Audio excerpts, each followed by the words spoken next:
come once again to discuss things.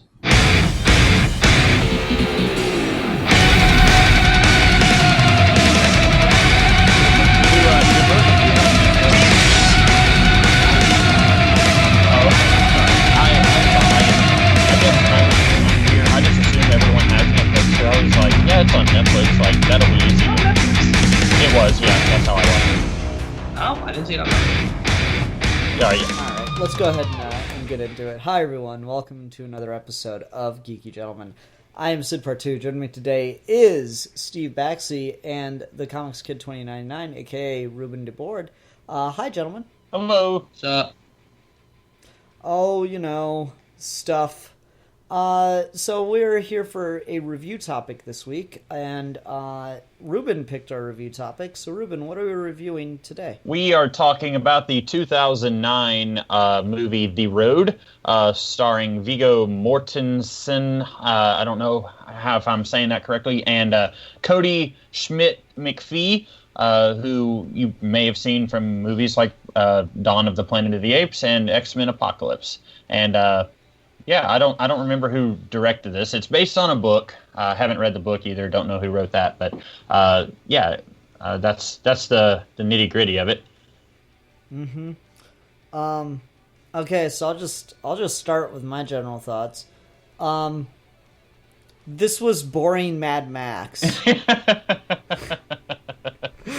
And I already don't like Mad Max. Mad Max is boring Mad Max. Oh. Yeah, and I don't even like Mad Max. So this is even more boring Mad Max. I was not a fan of this movie. Like, I sent a tweet out about this, and I got all these people asking me what movie I was talking about. I'm like, I don't know, and I certainly hope that there is no post-credits scene, because the second the credits started to roll, I was done with this movie. I did not enjoy this very much, and I have no idea why anyone would watch this, or make it for that matter. Steve, what did you think? I didn't have the same reaction you did, but I had a very similar one, which is I was really bored. Mm. Like, I was super bored. And I'm glad you went first, because I tried really hard to find the reason to love this movie, and I'm trying to chalk up my boredom to just my classic annoyance with everything post-apocalyptic. I think there's like two things post-apocalypse that I actually enjoy, and everything else is just boring. I don't care. If civilization doesn't exist, nothing's interesting happening. I don't care. So if you want to sell me on post-apocalypse, you have to try unreasonably hard to the point of just don't try to sell me on it. Yeah. So yeah, this was fine. I mean, I didn't hate it. I was just super bored. Charlize Theron's a really boring character in this movie, and she's usually not. Yeah. I thought most of the performances were good, though. I thought Guy Pearce was really good. All right. Well, Ruben, why did you want to talk about this? Okay, then? so I should go ahead and point out, and I don't know if this is like okay with Geeky Gentleman Protocol, but I had never seen this before. No, that's fine. Yeah, a while back I was like, I don't use my Netflix enough. I need to like start watching stuff that I wouldn't normally watch. Like, just if there's something that looks reasonably interesting, I'll watch it because it's there. And I was thinking, hey, there's this thing, and I was expecting exactly what you said. I was expecting Mad Max with less car chases, but. And I'm not I actually find post-apocalypse stuff to be really entertaining. It can be incredibly lowbrow most of the time, but I find it to be entertaining when it's something that I do enjoy. So I was expecting it to be something really fun, and it was not. I was also bored, so we're all in agreement there. And it was like, 10 minutes in, and I was already counting down the minutes. I was like, what is going on here? Like, and it's basically exactly what you guys said. Like, it's boring. There's not a lot going on. I wasn't having a good time.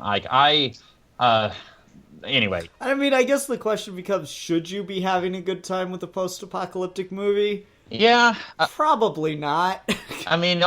I don't. You guys said you don't like Mad Max. Like, the most recent one, Fury Road. I found that one to be a very entertaining movie. Like, there was hardly a dull moment in that entire movie. And yeah, it's about like this guy who has like he's enslaving all these people, and he's sending these people after like he considers his child like his property. So it's kind of heavy stuff. But I'm still entertained by like the car chases and stuff. But this was like, within 10 minutes of the movie, the father is teaching his son how to commit suicide correctly. And I'm just like, wow, like this is really, really sad. And I just like, I don't like when I watch a movie, I want to be entertained, and I wasn't with this. Mm-hmm. How many years after The Last of Us or before The Last of Us is this movie? 2009, wasn't Last of Us like 2012? I don't know, because like that's the good version of this. Oh man, that's funny. I haven't even heard of The Last of Us. What was it about? Oh, that was it's a video game. Yeah, it's a video game. Okay. When it came out, it got like rave fucking reviews. People were comparing it to Logan a lot when Logan came out. It's just about a guy and his daughter in a post-apocalyptic world. It's basically this movie, but good. Yeah, that does sound a lot like this.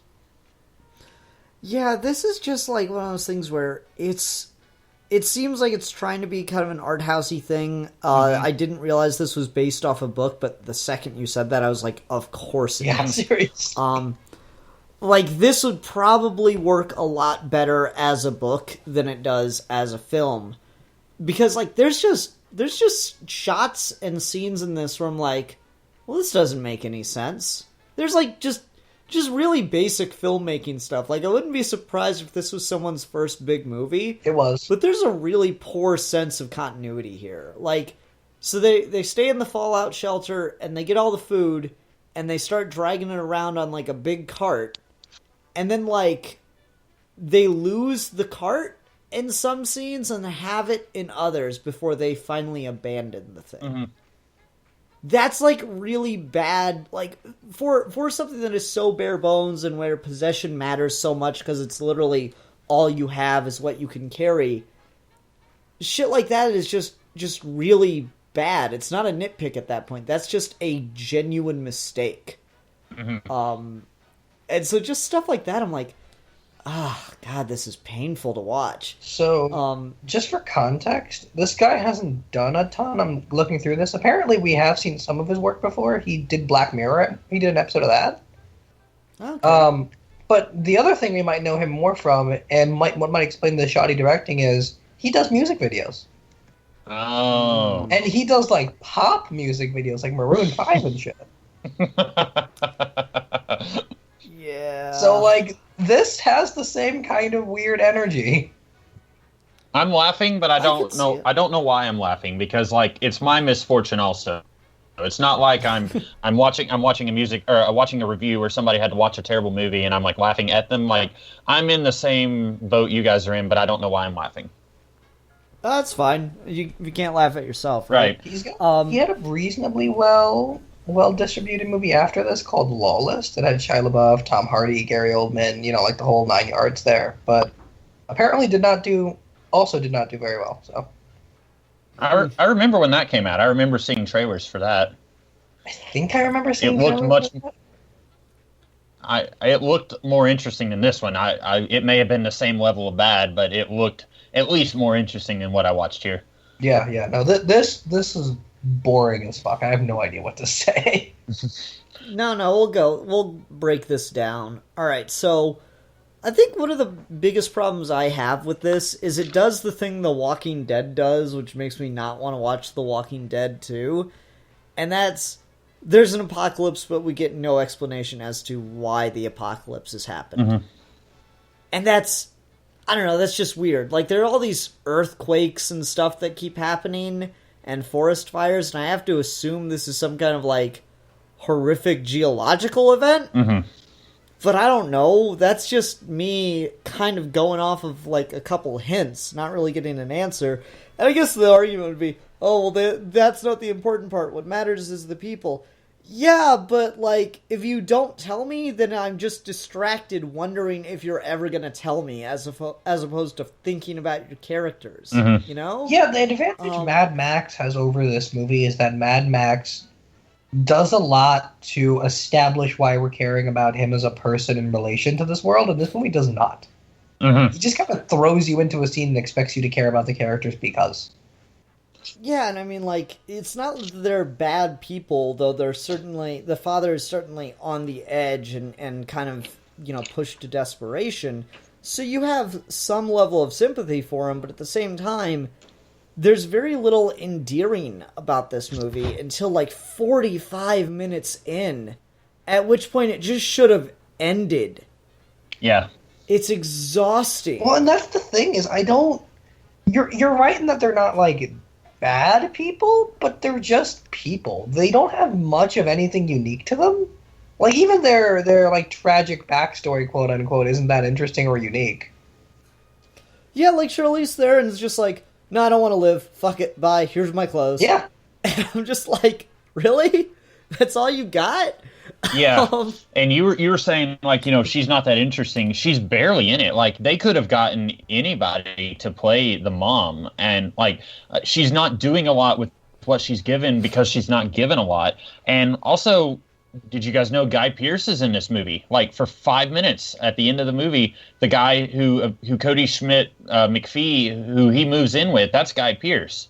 Yeah. And, like, what are these guys doing in this movie? Like, nothing against them, but, like, you could have gotten the sound guy to play Guy Pearce's character. Like, these are, like, A-list actors coming in for, like, a 3-minute role, and I don't know why. Like Robert Duvall's in this movie. Yeah, and for about a little bit more than Charlize Theron and Guy Pearce, but he doesn't do much. He's just there and says, hey, and then they give him some food, he spits it out, and then he leaves. See, here's the other thing, is you can't get actors like this and then do that annoying artsy shit of the characters don't have names. Mm-hmm. That's really annoying and distracting. Like, I don't care how smart you think you are. Just saying man and boy and woman is not interesting. It's really boring. Yeah. That's annoying. Then there's just, like, stuff in this that's like, oh, God, just get on with it. Like, there are, like, 3 or 4 scenes where it's like, oh, no, cannibals. Mm-hmm. We're like, okay, you established that once. Unless it's going to lead to some actual advancement in the plot, just get the fuck on with it. Yeah. Like, it's not like the reason the father finally dies is because they're attacked by cannibals. They're just attacked by some other people just trying to hunker down, Like, that doesn't... there's no build-up to that whatsoever. Yeah, and that made me mad because there's that one scene where somebody shoots him with a crossbow, and then he shoots the flare in their room, and then he goes up there, and she's like, cussing him out, like, how dare you defend yourself against us? And I was thinking, like, oh, don't you even go there. Like, yeah, he just killed your husband or whatever, but you shot him with a crossbow. Like, you can't be that mad at him for... And like, it was another one, and, like, it was a little bit, I don't know, played, like... It's almost like that thing where it's like you've got two sides of a question, and, like, the boy, he's playing one side of it, and the man is playing the other side. And, like, they're kind of trying to do that throughout most of the movie, sort of, but I feel like it's only played well for about 3 minutes of the whole movie, where, like, the boy wants to help people, and the man is trying to say, no, you can't trust anyone, because if you do, then you might die. They might be cannibals or whatever.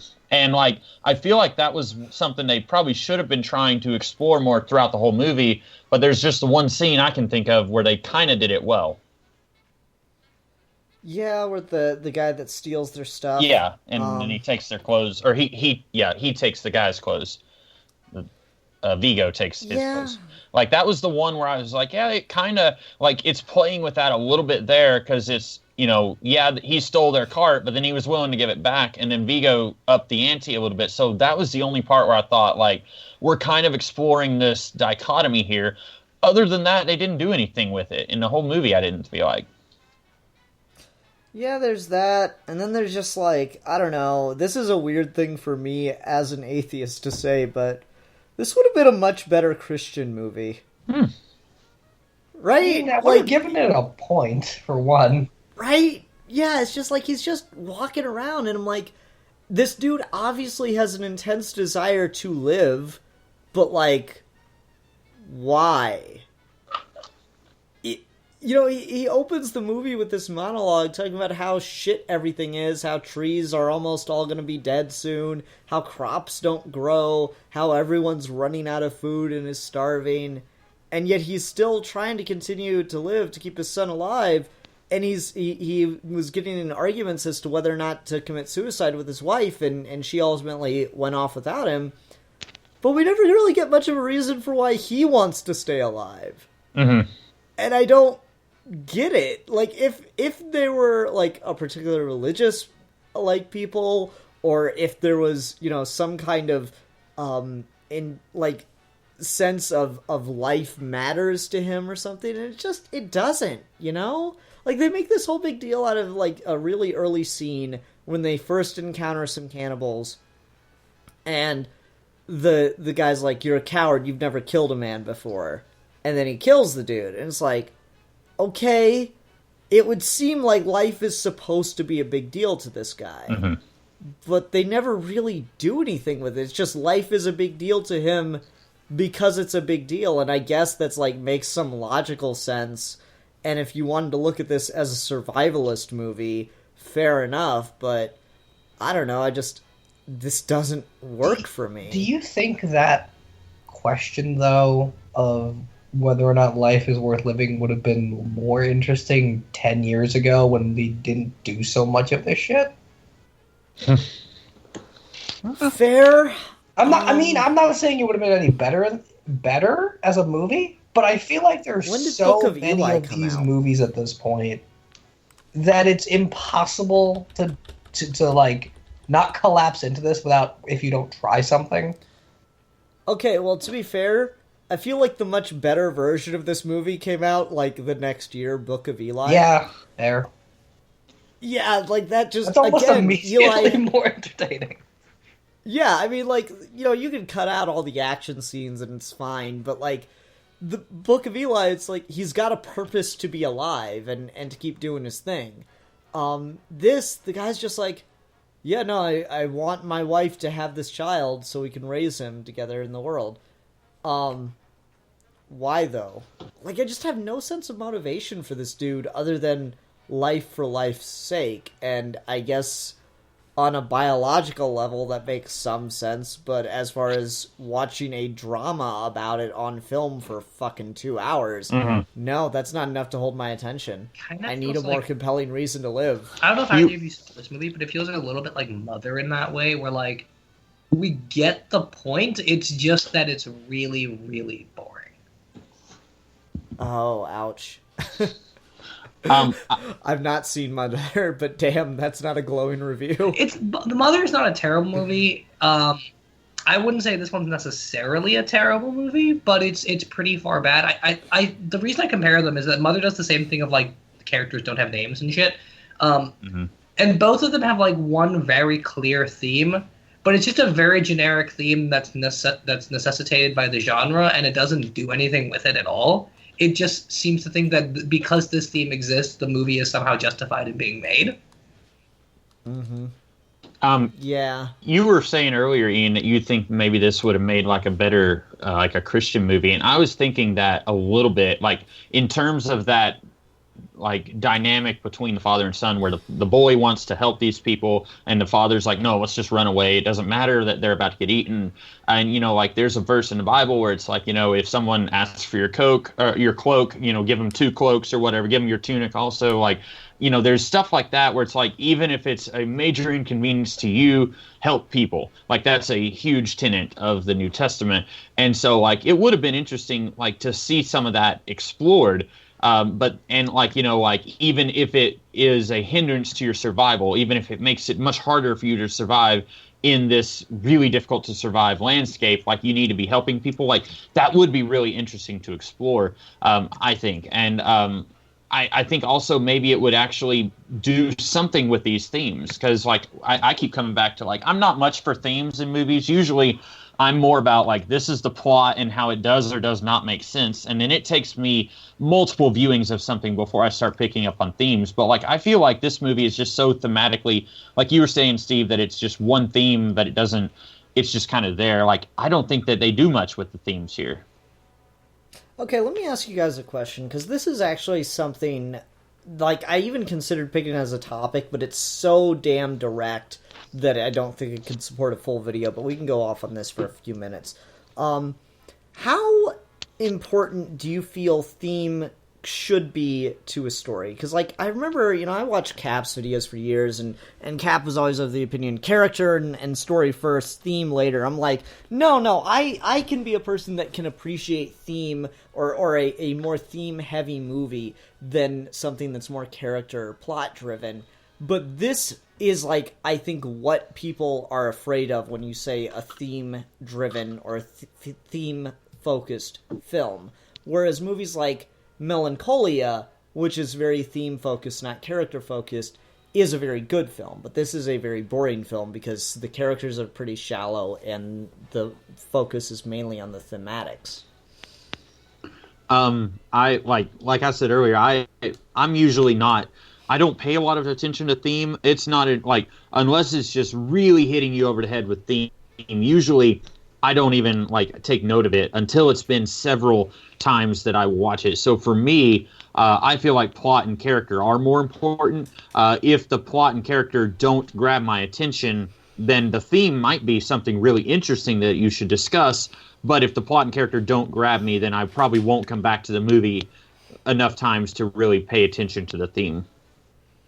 Okay. Steve? Well, given the way you phrased it, I don't know how much important I don't know how much I like the word important, but at least for me, when it comes to theme, I always see the concept of theme as you watch a movie or you read a book or you see something, and the way in which you connect the pieces of what's going on is you kind of injecting a theme into it. Like, I think themes are things that come from interpretations. Everything else is almost always story. So Okay. I used to have like a balancing act between theme and story, but given the way a lot of movies progress and a lot of ways things are made, I don't even think necessarily people put themes over characters or stuff. I think they just legit want to say something over and over again, and your ability to receive that is where the theme comes in. So I don't think themes are unimportant, but I also don't think that they should be talked about in that way either. Okay, no, that's fair. Maybe I phrased it poorly, but just the idea of, like, can you have a movie wherein the thematics are what the writer's trying to get across is a thematic point, and they're just using characters as mouthpieces? Because I feel like, not just to go to Melancholia, but I feel like Jean-Paul Sartre's No Exit is very much that, where he's trying to get across an idea through these thematic points, but he's just using the characters and the plot as a metaphor to visualize that for you. So I think you can do it. I think there's enough precedent to do it. I think that's what all moral tales are, right? Yeah. Like, the Gingerbread Man story is a pretty obvious moral tale. And this, I feel like it's trying to thematically use the characters to present a moral quandary. Something to think about is, could you be a good person in the most desperate of circumstances, or is that impossible? And I think that's an interesting idea. Can we answer that, by the way? Sorry, when you're done, I just want to see if we can answer that for a second. Oh no, I'm close enough to done. I think people get where I'm going with it. So Steve, what's the answer? Oh, it's okay. If you're gonna phrase a question of can people be good people in a complete devoid context of humanity and society, the answer is, who the fuck cares? Like, what the fuck does that even mean? What is goodness if you are literally the only thing that there is? It doesn't even make any fucking sense. Oh my. Oddly enough, I think about it's just some random guy's After Hours. Yeah. His first full story, and it's this really contrived scenario, but it all comes down to Lex Luthor and Superman in just a void together with the machine that Lex Luthor built to hop between dimensions. Mm-hmm. And it was Lex Luthor's power source and Superman had it in his, was the one holding it, and it was their only way out of the void. And, like, but if they got back into reality with it, then Lex Luthor could still use it for evil. And so Superman decides that he's going to destroy it, and Lex says, if you destroy it, it'll only be you and me here forever. No one will know that you're a hero. And Superman says, I'll know. And he breaks it, and it is legit one of the best scenes of Superman I've ever seen. I do really like that. Yeah, so at the same time, maybe not, but of course this is a piece of art, so in reality, sure, probably not, but through art, obviously, let's be kind and say that the most dire circumstances probably will never occur to any of us, and only poor circumstances will. Is it possible to be a good person in those circumstances using the dilemma posed to you by this film as a moral guideline? Okay. So let me propose a short but funny thought experiment then. You're on an island. It's just you and another person. No one's there. There's no food, water, shelter. You're just like trapped on an island. And the other guy is dying. And as he's laying there dying, it's nothing contagious or anything. He's just dying for reasons. And as he's dying, he says, just promise me that you'll bury my body. So in that situation, there's really no reason for you to say no. So you just say, yes, sure, I'll bury his body. But if you have half a brain, you'll realize that the amount of work it'll take to dig a hole and bury him is way too much. And you could actually do a lot more with his dead body, like use it for parts or eat it or something. So the smartest thing to do in this situation is lie to him and then not bury him. Lie to him and cannibalize the body. Yes. Or you don't even have to lie. You can just say, I'm sorry, buddy. I am 100% going to eat you when you die. Yeah. Don't even lie. Just... Can you hurry this up for me, please? I am, hungry. But that hollow him out, kind of like a tauntaun. Exactly. So, that thought experiment is this movie, and almost by extension, this whole genre to me. We're like, sure, there are deeper questions, but at the end of the day, it doesn't fucking matter. I'm just gonna eat. So everybody, if you're going to be pick a person to be stranded on a desert island with, not Steve. Probably not. No, not me. I will eat you. Steve is a cannibal, and that's really impressive since he's a vegetarian. Steve will at least lie to you. I won't even lie. So. Nope. I'll make you feel good before you die, but then you're mine. It's our. Oh my. No, I mean that's really interesting. It's that really unique dilemma where it's the difference between metaphor and practicality, right? This is not related at all, but kind of sort of is, so I'm going to bring it up. I've gotten really tired of hearing people argue that Batman's a terrible person because he's rich and he uses his money to be Batman as opposed for, social welfare programs and stuff. Because that argument reeks of a number of things, one of which you clearly don't read comics because Batman's been shown using his wealth for social welfare, and then the other thing is you're not realizing that Batman's a fictional character and the supply of his wealth is literally as endless as the writer wants it to be.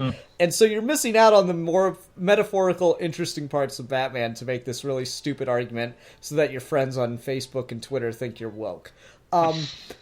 That being said, there's the practical consideration. If Batman were real, it would be immoral for him to use his resources for crime fighting as opposed to social welfare and improvement programs. And yes, I agree. But Batman's not real, he's a metaphorical character. So is there something to be said, is there something interesting to be interpreted from the circumstances of him being a metaphorical character that we can learn from in our real lives, even though in comic books it's clearly exaggerated, to a degree of 11. And I think that's what this movie is trying to ask.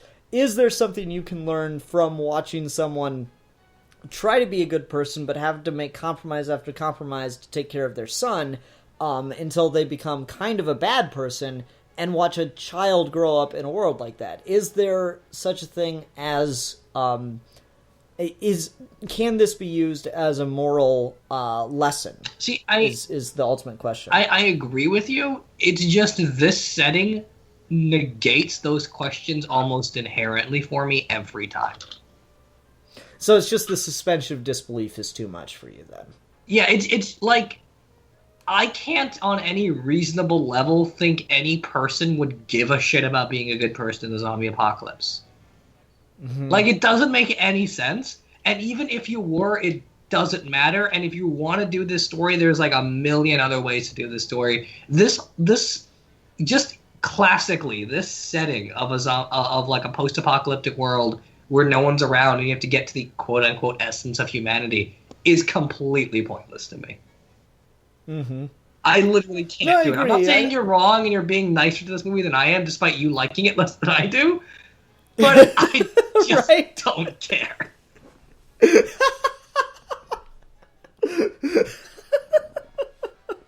I think what I'm trying to think of a way where this idea of like, are we good? Because the boy asks him, he says, "Are we good people?" He says, "Yeah." He says, "No matter what happens." And then he's like, "Yeah, sure." I think that maybe could have worked under certain circumstances because we see, it seems to me that the apocalypse begins right before the boy is born. And then suddenly we flash forward and he's like 10 maybe. And then the mom walks out on them. And then we're in the present day and we don't know how long it's been since she left them. But if the apocalypse had started when he was like 6 and he had memories of how the world was before, and then the dad was trying to raise him and was trying to, like, you know, on the one hand, we're trying to survive, but on the other hand, like, he has memories of society and behaving like you're part of society. So you're trying to, like, you know, teach him and stuff like that and keeping that part of his life in mind. I could maybe understand this theme being in the movie, but this kid, all he has ever known is this life. And so I don't know why, like Steve said, why would you care? Like, when he asks, "Are we good people?" the dad should be saying, like, "Who cares as long as we have food to eat?" Like, you know, it'd be one thing if the boy remembered a time when everybody was nice to each other and there were no cannibals, but like he doesn't, because all he remembers is this life that they have. And so I agree, ahead. But the opposite. Just that it wouldn't be the kid asking, "Are we good people?" It should be the dad asking, "Are we the good people?" and the kid being, "I don't care," or "Who cares?" Mm-hmm. Okay. Yeah. Okay, let me read this by you, because oddly enough, I started watching, I think like I watched the first 3 or 4 episodes of Fox's The Last Man on Earth, which is the, like, you know, the stragglers of humanity left after some kind of apocalypse. They call it, like, the virus, really vaguely. And so, like, the first episode, the dude, like, drives around the country trying to see if anyone's left alive, and he can't find anyone, so he settles in Tucson, puts up a bunch of signs, all, like, I Am Legend-esque. And then, like, it's really funny to watch that first episode, because, like, he's got himself set up in a mansion, and he's sitting there, you know, with a generator watching fucking Castaway of all movies. He's like, what the fuck ever, Tom Hanks? I guarantee you, I am never going to talk to a ball. And it is like 5 months later of him just living on his own. He's got, like, he walks into a bar, he's like, "Hey Fred, hey Julio," and it's just like a bunch of balls with like faces drawn on them. And, like, that's really funny. But anyway, so, like, then suddenly, just as he's about to kill himself because of how awful it is, and he says, "In all due respect to the cast and crew of Castaway, they really nailed it." As he's about to kill himself, he sees a signal fire, and he realizes someone found his signs, and he goes to greet them, and it's a woman, and so he's really excited, and they start hanging out, and he's, like, driving her back to his house, and he just drives through a stop sign. Because it's after the apocalypse. So he drives through a stop sign, and she's like, whoa, that was a stop sign. It's a stop sign. He goes, "Yeah, but there's no more traffic, and stop signs regulate traffic. Just for me, could you stop at the next stop sign?" Sure. And so he does, and that kind of, like, epitomizes their whole relationship that gets built, wherein she's, like, still really wrapped up in, like, just how you're supposed to act for society. Like they address the elephant in the room that they have to start like sleeping together to repopulate the planet, and she demands that they get married. It's like, well, why though? And so they're just like, there's a lot of stuff like that that's kind of the ideas being played with in this movie, but funny. That sounds way more entertaining than this. Oh, it easily is, and it's weird that I happened to watch that right before watching this for a review. Isn't that show on like its 4th season now? Yeah, it's been going for like a lot longer than I realized. Because I remember when it first started, I remember hearing people on like podcasts and reviews and stuff, they were saying, oh, this won't last half a season. And now here we are 4 years later and it's still going. And I've never seen a full episode, but I've seen like clips. And from what I've heard, it's really funny. And like you said, deals with these themes in an entertaining way, which, yay, this movie does not do. And also actually deals with the themes, which this movie also does not do. Yeah. So just like that idea of like, do you leave society? And Steve, to your point though, if you like are the last people on Earth and you're still following all the rules of a society, it's fucking ridiculous. And they play it up that way that she is fucking bonkers and it's hilarious. I need to watch that show. Yeah, at least watch the first like 2 to 3 episodes. I think those are really worthwhile. I haven't seen much else beyond that. Now that I have my friend's Hulu account, I might as well. Yeah, there you go. So like there's definitely something to Steve's point, but I feel like this is trying to address a more metaphorical point. And I agree, I don't think it's done well, but I am trying to be generous. Steve forgets the principle of generosity very often because he's just ready to cannibalize some other fuckers. I am. If it comes down to that island and the sick dude, I'm not burying you. I'm sorry. There's no reason to. I remember this comic strip forever ago where this guy was like on the Enterprise and like Worf shows him, and this is the replicator. It can make any type of food you want. And the guy's like, really? Anything? Yes. Human flesh! And it just like produces an arm. And I think that's my image of Steve right now. Steve, your sign-off is no longer the exile. You are now the cannibal. I am down for that. Oh man! So can we talk about maybe like 1 or 2 things we did like about the movie? Yeah, sure. Go ahead. Sure, Steve. Start. Okay, hooray! I get to be positive this time. Every now and then, because it does a lot of those really boring, bleak walking shots, but every now and then, I think it pulls off like a really good dramatic shot, and I kind of want to frame them. Like there's one like very early on when they're just walking. And the background's almost kind of like fuzzed out and gray, but they're like in super high saturation, and it's gorgeous. Mm-hmm. I really like the shot, like when he's debating whether or not to throw his wedding ring and the photo of his wife away on that like really high bridge, and they shoot it from the very bottom of the columns. I thought that was pretty cool. Yeah, I like that one too. I'm still trying to think of stuff I liked. I guess the performances were, like you mentioned performances earlier, Steve, but I guess for the most part, like Vigo and I'll say Vigo does a pretty good job. I actually found the kid. Well, since we're talking about stuff we like, I like Vigo. I'll just say that the man. What we're trying to say is that this director went to film school. Yeah, that's about it. Yeah. I don't know, like one of the scenes I really liked is when they are sneaking into the house where clearly people live there, and they sneak into the cellar looking for food, and the kid realizes that they're cannibals way before the dad does. Mm-hmm. And then like that reveal that they're not only are they cannibals, but they're farming people downstairs.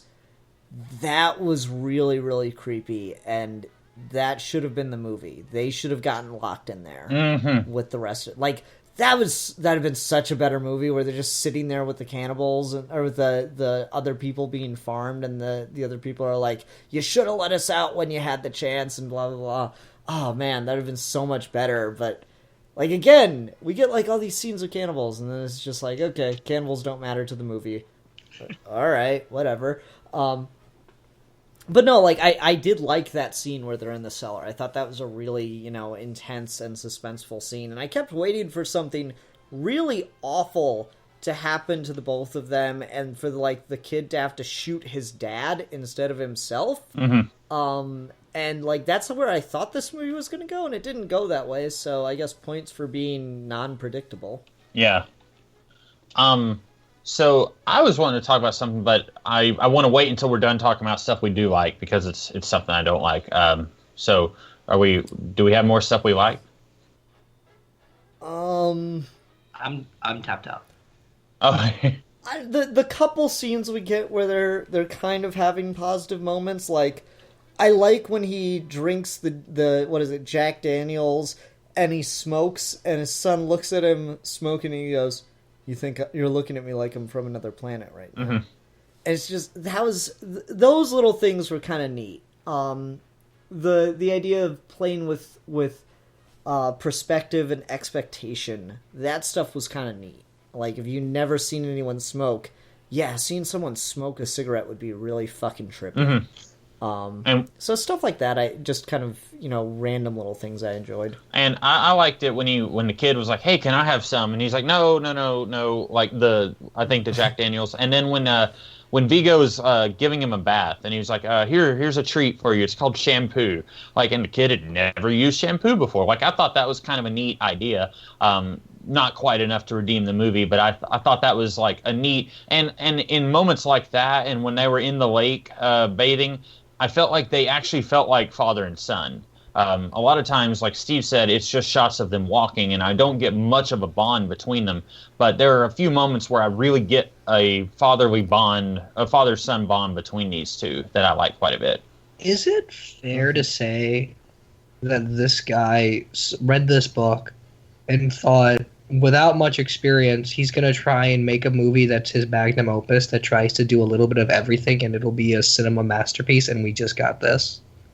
Yeah. Because all the little random stuff you're picking out, I feel like all of this stuff is something this guy's like, and this will mean this, and this will do this thing, and this is exactly what the purpose of this thing is, and this is a commentary on that, and it's none of that.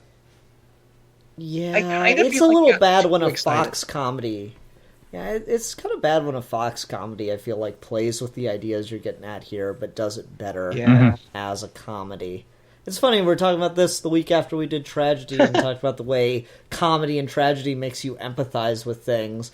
And I feel the dude's frustration and situation a lot more with Last Man on Earth than I do with fucking The Road. Okay, Ruben, what else did you want to talk about then? Okay, so, and I hate to say it, the kid got on my nerves just about in every scene he was in this movie. Like, and he's in every scene in the movie, Ruben. I know it, yeah. Like, there's, so, like, first of all, I was having trouble figuring out how old he was, because I actually looked up Cody Schmidt McPhee, and he was born in 96, and this movie came out in 2009, so he would have been roughly 13 when it came out, but then they would have been making the movie about a year before, so he would have been about 12, I guess, but the movie is making him act like he's much younger than that. Like, when he's drawing, like, on the wall, I was like, okay, that's something like a 6-year-old would do. Like, I felt like they were playing him younger than what he is in real life.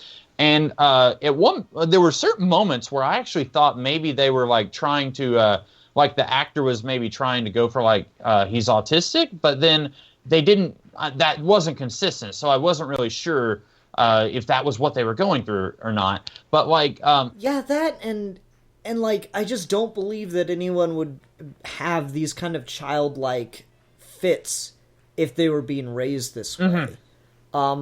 Childhood, it's a weird thing to think about, but childhood is, generally speaking, a luxury that only comes to people who don't have to survive as children, you know? Like, this kid should be scrapping a lot more. He should be you don't really see him being the one going through stuff, you know? Like, it's just kind of him just standing there while his dad goes through things. And then, like, when he goes out on the porch to color and play with an action figure, I'm like, I don't think you're carrying that stuff around with you every day. No. like that's just childhood's a luxury in a strange sense that post-apocalyptic children probably shouldn't have. Exactly. You especially this old of a kid. Like if he's supposed to be 10. Okay, yeah. See, like I was thinking, like it was a little inconsistent on how old he was. Have either of you seen The Stand, based on the Stephen King novel? Which one? It's from the early '90s. It's got the TV movie. It's like a mini series, yeah. Yeah, like the 4-hour thing, like 8 hours, something like that.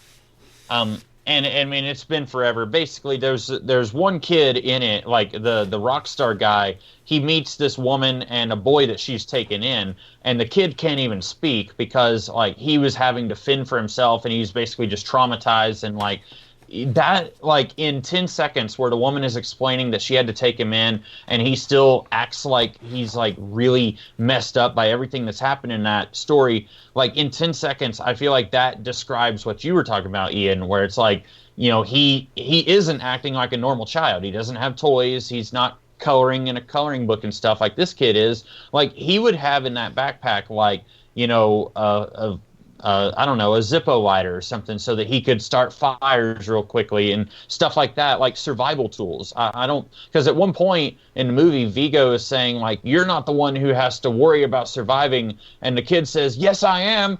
And I was thinking, when? When do you have to worry about this stuff? All I've seen you do is whine and cry about everything that's happened in this movie so far. Like, and be entirely too nice. Yeah.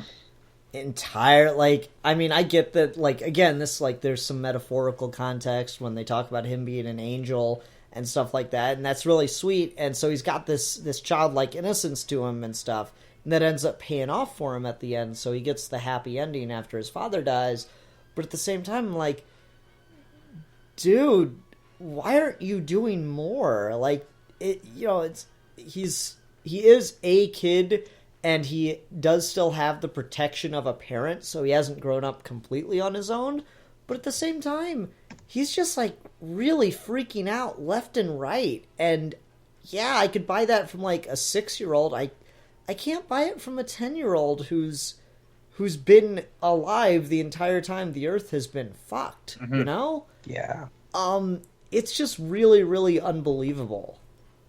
The way, like, it feels like this is written as a kid today put in this situation, not a kid that grew up in this situation. Right. It's exactly what it feels like.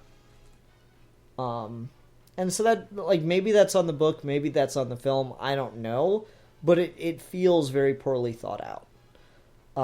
It sort of just feels like they kept trying to give the kid scenes where he could actually do something. Because, again, with just the nature of the story, there isn't a lot happening.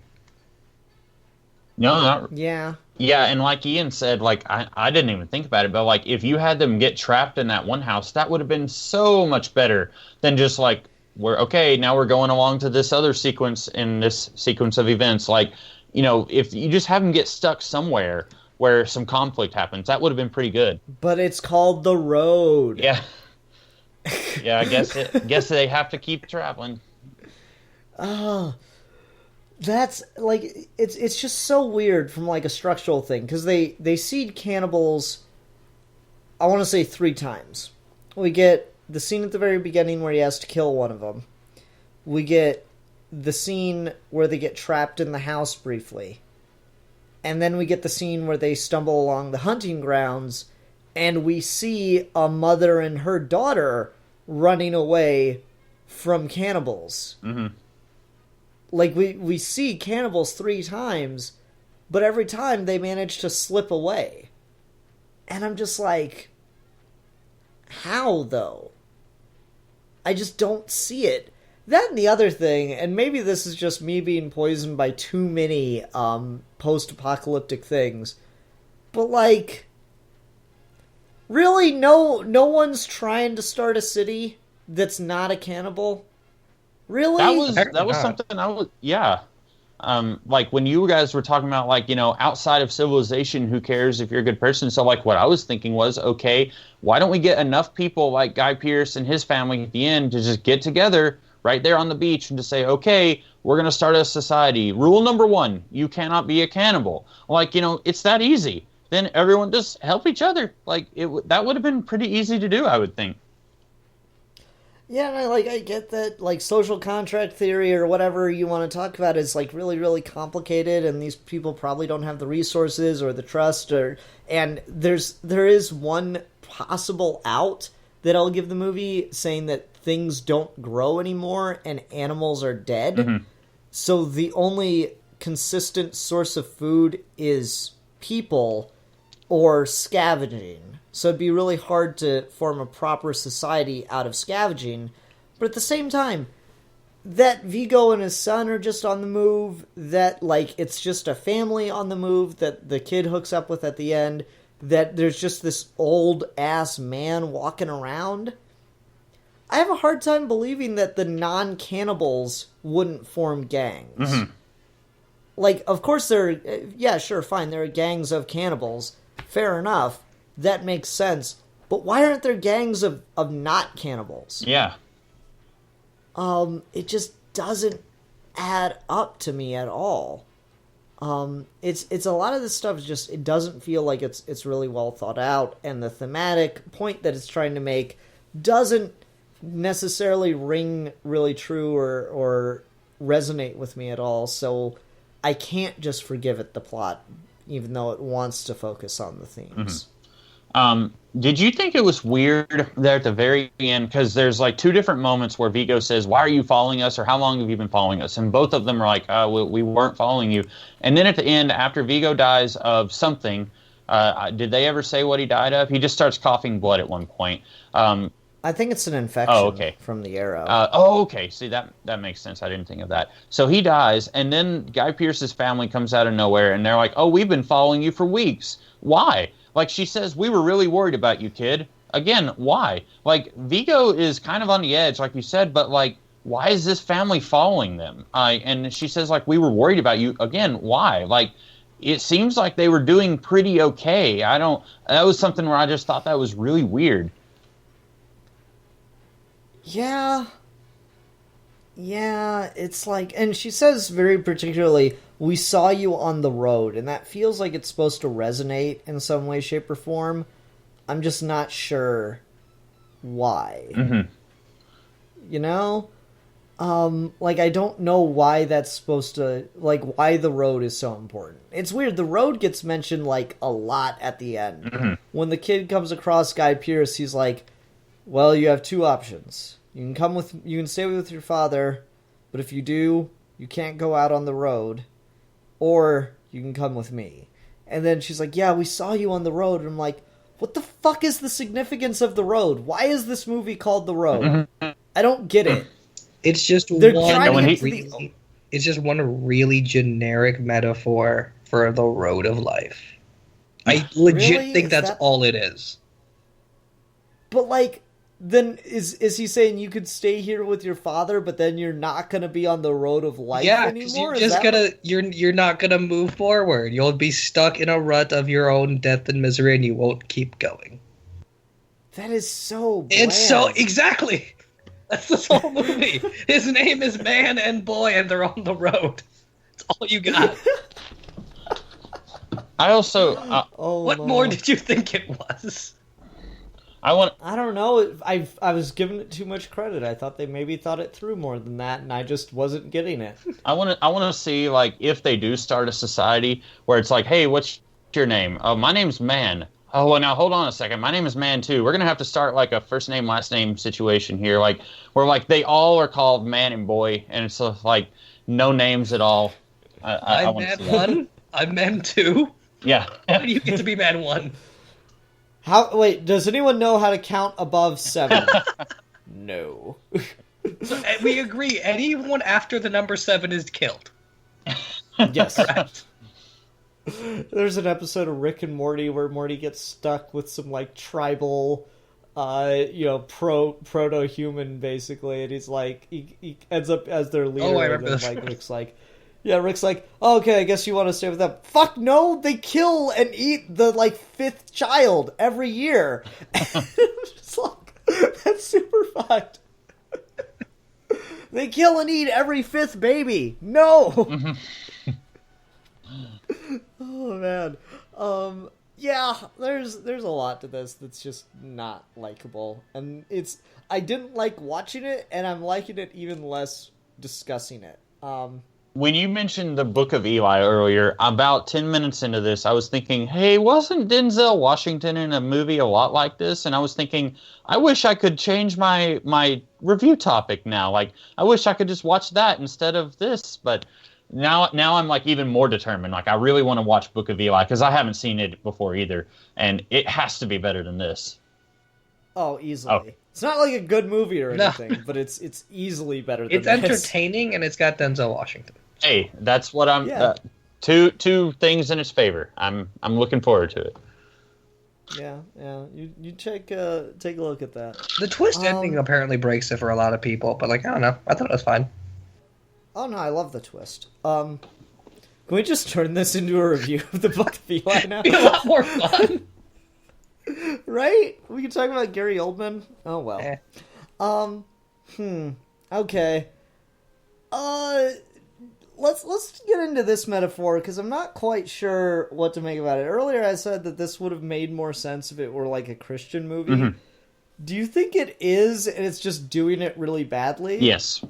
I think that scene where he takes the guy's clothes who took their cart, and then like the boy is yelling at him saying like, all we have to do is help him, and the man is basically saying like, no, I think that is, it's discussing, it's getting into that like, you know, should you help, like the Good Samaritan story in the Bible, where it's like, you know, you have the two people who are going to church and they decide not to help the guy who's stuck in a ditch, and then you have someone else who does help him. Like, it's getting into that. It's just doing it really poorly and doesn't do it throughout the rest of the movie. Yeah, and there's, like, the scene I'm thinking of is when the old guy says, I saw that boy and I thought I was dead because I thought he was an angel. Mm. And I'm like, okay. Okay. Yeah. Like, I don't know. It's like, it feels like there's this really loose attempt at some kind of, like, Christian themes. And it's just, I think that it's probably there. It's just done poorly. Yeah. And the way you said, when you said that, it makes me think this is almost one of those movies where the theme could just be, you take a sentence that was spoken in this movie and you can kind of extrapolate themes from it. Like, I wasn't really thinking about that, but then once you said it, I was like, oh, okay, yeah. And like, it almost is one of those movies where it could be like, the theme is just about anything in the movie, just kind of explained a little bit more. Like, it's a lot of half-formed themes, like, that each scene surrounds, almost. Mm-hmm. And I don't know, there's maybe a little more consistency than I'm giving it credit for. The boy gets to remain pretty, like, profoundly innocent to the point where, like, he is denied liquor. Mm-hmm. You know, so, I don't know. And maybe there's, if I'm giving it more credit than it deserves, maybe there's something to the fact that, like, the boy is denied liquor, but the father both drinks and smokes. And that makes him seem so alien to the boy. I don't know. Mm-hmm. It's getting a little far out there, and I think maybe that's what they were trying to go for, but it's just done so poorly. I can't allow it. Okay, well, we need like 10 more minutes, give or take. This movie is bad. Yeah. Yeah. Oh man, I don't know. Is part of the problem with this movie that it's just so fucking long? Mm-hmm. Yes, this could easily be like a half-hour short film. Yeah, because I was gonna say, I feel like I've seen this story done a million times, and every time I think about an example, it's like 15 minutes. Like a episode of Samurai Jack, or like a comic strip or something. Yeah. Like, this is painfully long. Yeah, and again, it's very repetitive. Like, 3 times like, coming there's across nothing happening, so it just has to keep doing the same shit over and over again. Yeah. 3 times coming across cannibals, tons of times of them walking. 3 times they encounter random strangers. Just... Like, the whole scene where they discover the food cache, it makes no sense why they leave. No, we have to take it with us. No, that's where you start to defend yourself, bro. Yeah, they're very good survivors. Yeah, that scene didn't make any sense because, like, someone somewhere in this world has fully stocked a bunker with, like, enough food to last one person, like, a month. And these guys stumble on it. There's nobody there defending this stuff. We don't know where the person is who lives here. They move in, and then it's like, uh-oh, we heard a dog barking. We better go. Like, that's literally the reason why they leave.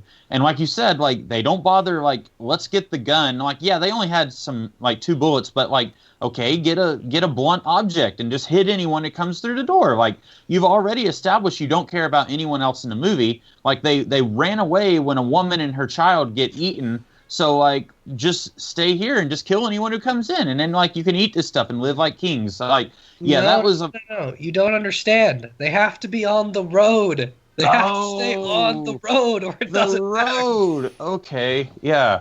It's all You're not catching the vision.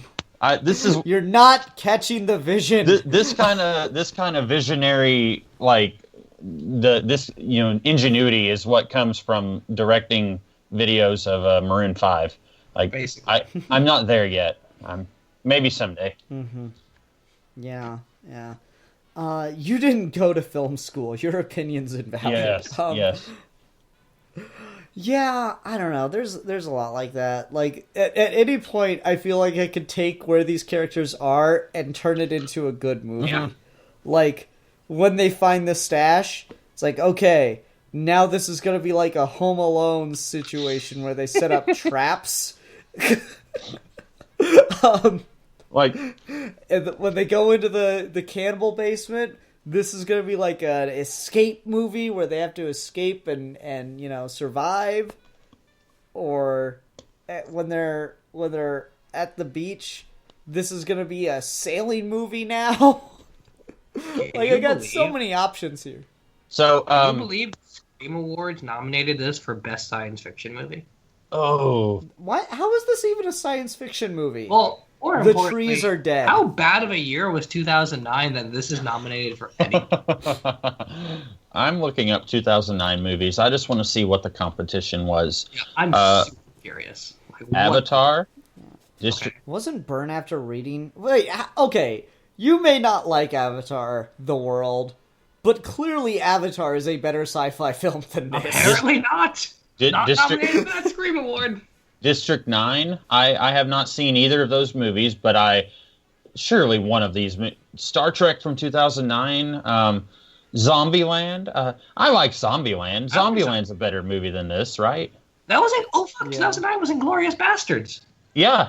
Oh, Inglourious Basterds is a great film. If they're just doing it like by sci-fi, I don't know what their rules are, but I guess they wouldn't want to include that in the sci-fi, but Drag Me to Hell, like, is that count? Like, is sci-fi just like anything that's not real, or is traditional? Okay, because I would think like Drag Me to Hell would count maybe, but yeah, I don't know. It's like there's movies in that year that I would think would have been better than this. Coraline came out that year.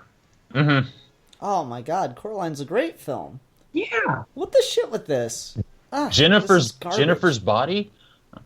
Oh God, no! Please.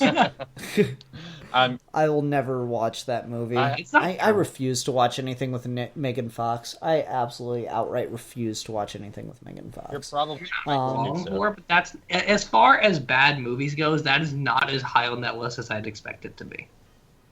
Okay. Oh, okay. Dragon Ball Evolution came out that year. That explains a lot.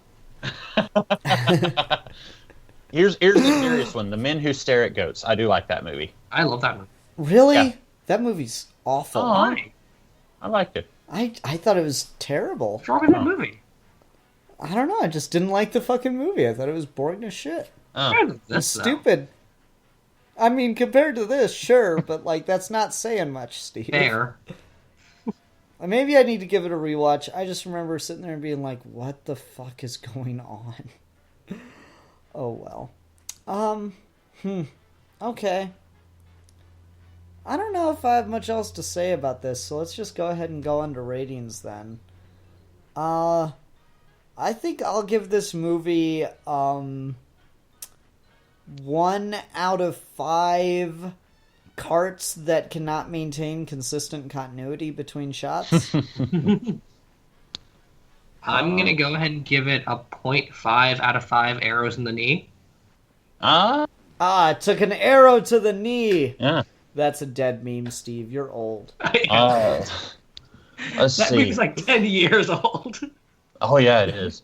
I'm gonna give it 1.5 or no, 1 out of 5.